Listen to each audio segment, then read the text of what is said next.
1973. godine rođen je legendarni urugvajski fudbaler Fabian O'Neill, čovek koji je bio svojevremeno velika zvezda Juventusa, a kasnije, kako i sam rekao, spiskao novac na klađenje, spore konje i brze žene. Danas radi kao konobar da bi preživao. Evo i 5 zanimljivih činjenica o ovom interesantnom bivšem fudbaleru. O'Neill je rođen u gradiću Paso de los Toros u oblasti Tacuarembó u Urugvaju. Najstariji od 5 dece od oca Luisa Alberta O'Neilla i majke Mercedes Dominguez.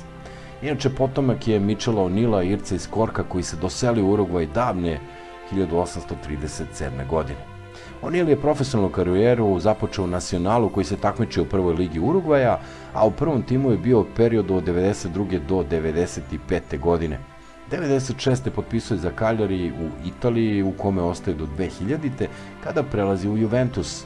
U januaru 2002. potpisuje za Peruđu da bi se naposletku vratio u Cagliari koji je tada bio u seriji B. Usledilo je penzionisanje i O'Neill se vratio u Urugvaj gde se posvetio uzgoju stoke na ranču.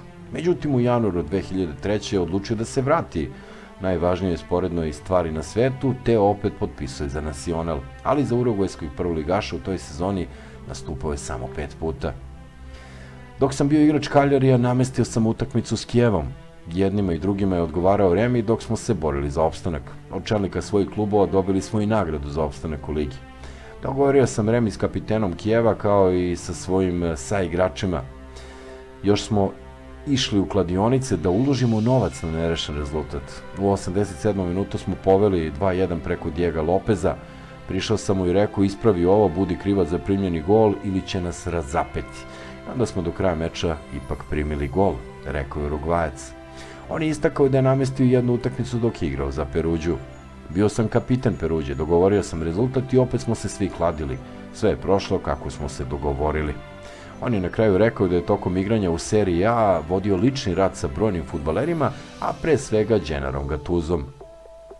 Kada sam potpisao za Juve, od idola ekipe pretvorio sam se u najgoreg igrača jer su oko mene bili fenomeni kao što je Zidane. Samo zbog njega sada navijam za Real Madrid, kaže O'Neill. Nemam više ništa. Potrošio sam $14 miliona. Ko je kriv? Krivi su spori konji i brze žene, kaže O'Neill i dodaje, siromašan sam, ali sam opet srećan. Glavno je da porodice i ja imamo nešto da jedemo. Pronašao sam nove prijatelje, one prave, a ne lažne koji su bili pored mene samo dok sam bio bogat. O'Neill je trošio novac i na alkohol i noćne provode. Moja je krivica. Žene su se zaljubljivale u moje pijano izdanje, a onda su pokušavale da me promene. Niko nije mogao da me promeni. Čak su mi nudili pomoć psihologa. Od mene su bogatije moje bivše žene. Naveo je fudbaler koji danas radi i zarađuje za život kao običan konobar.